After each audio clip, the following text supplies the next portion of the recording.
বর্তমান প্রেক্ষাপটে আমরা আমাদের পুলিশ বাহিনীর সংস্কার চাই। আমরা আর কোনো রাজনৈতিক দলের কিংবা পক্ষের হয়ে কাজ করতে চাই না।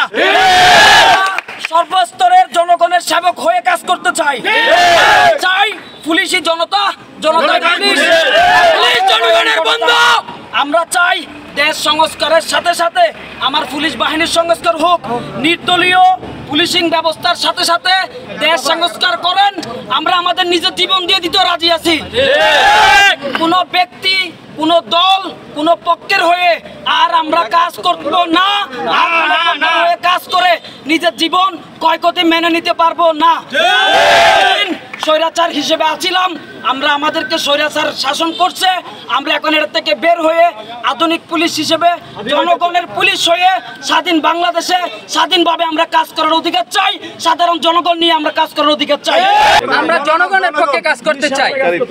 আর যেই বৈষম্য বিরোধী আন্দোলন করেছে ছাত্ররা, আমরা তাদের বিপক্ষে না, আমরা তাদের পক্ষে। তাদের এই জয়কে আমরাও জয় মানি। আমরা চাই জনগণ পুলিশ একসাথে কাজ করুক, জনগণ এবং পুলিশ বন্ধু হয়ে থাকতে চাই। আমরা বর্তমানে বৈষম্য বিরোধী ছাত্র আন্দোলনের যে সকল পুলিশ ভাইয়েরা মৃত্যুবরণ করেছে তাদের হত্যার বিচার না হওয়া পর্যন্ত বাংলাদেশ কর্মবিরতি ঘোষণা করা হলো। পুলিশ কোনো সরকারের অধীনে কাজ করবে না, নিরপেক্ষ ভূমিকা পালন করে জনগণের সেবা পালন করার জন্য আহ্বান করা হলো। পুলিশ কোনো এমপি মন্ত্রীর প্রটোকল দিবে না। পুলিশ কোনো সিনিয়র অফিসারকে প্রটোকল দিবে না। পুলিশ 8 ঘন্টার বেশি ডিউটি করবে না।